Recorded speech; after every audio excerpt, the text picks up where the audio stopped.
I have a feeling in the next week or so we're probably going to see several of these cars for sale out there on the old Facebook marketplace. You never know what you're going to see out in the water. Sometimes it can be a wild scene, kind of like this crew found out when they tried to move a ferry a few weeks back. But don't worry, this isn't the only wild scene we got for you today. We got plenty others in store for you here on Boating News of the Week. Our first story to make the boating news this week is going to take us down toward Argentina, where this was the scene just a few days ago when the Bulker En May was traversing the Parana River as it approached a bridge when all of a sudden it had something go wrong and the vessel actually winds up colliding with one of the support pillars on the bridge. The bridge is part of a major roadway that actually connects Buenos Aires with Argentina's northern Entre Rios province. The collision actually wound up shutting down the entire Parana River in the area while authorities worked to try and determine what caused the incident and evaluate the status of the bridge and the vessel.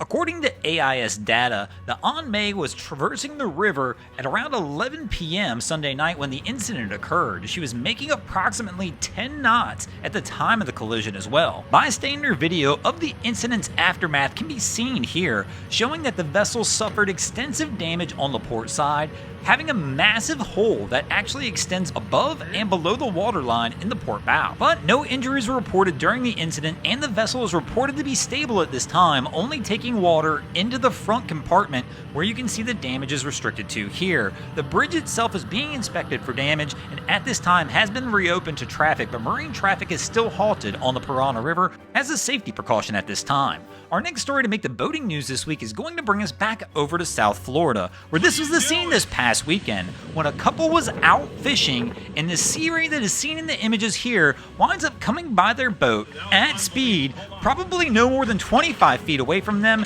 causing this scene right here. Now, if this isn't bad enough to put this couple in danger, this is the scene when this crew actually tries to come back in the inlet a few moments later. Here you're going to see they come in behind this vessel and actually wind up swamping the boat and almost collide with them at this point. Now, I'm not exactly sure what this vessel was thinking, but he was entirely too close to both boats in this situation. Hopefully soon we'll have the high quality 4K footage coming out on my good friend Wavy Boats channel of this whole incident, but at this time the person's still unidentified. I'm not sure if the authorities were called by either one of these crews, but in this situation they really probably should have. This guy just appears to be a menace out there in the water and a danger to anybody in or around this South Florida area. If you see that boat, I would probably stay away. Our next story to make the boating news this week is going to take us over to New Zealand, where this was the scene this past weekend as well, when all of a sudden, according to eyewitnesses, an SUV was towing the boat that we see in the images here.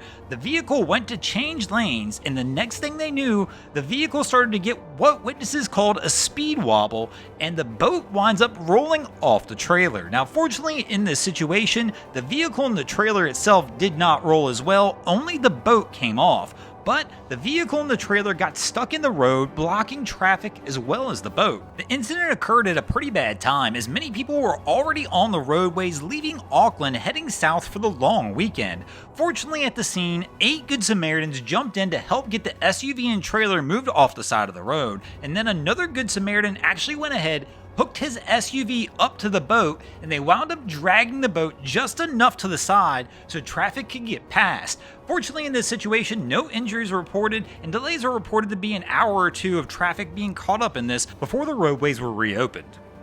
Our next story to make the boating news this week is going to take us up to Lake Erie in Ohio, where this was the scene just a little over a week ago when 20 people were out ice fishing on the lake when the next thing they know, they found themselves sport fishing. Paulo Porth and Adam Coolidge did this week, and if you guys haven't already, go ahead and drop an anchor on the subscribe button here. If not, we're coming to steal your drain plug.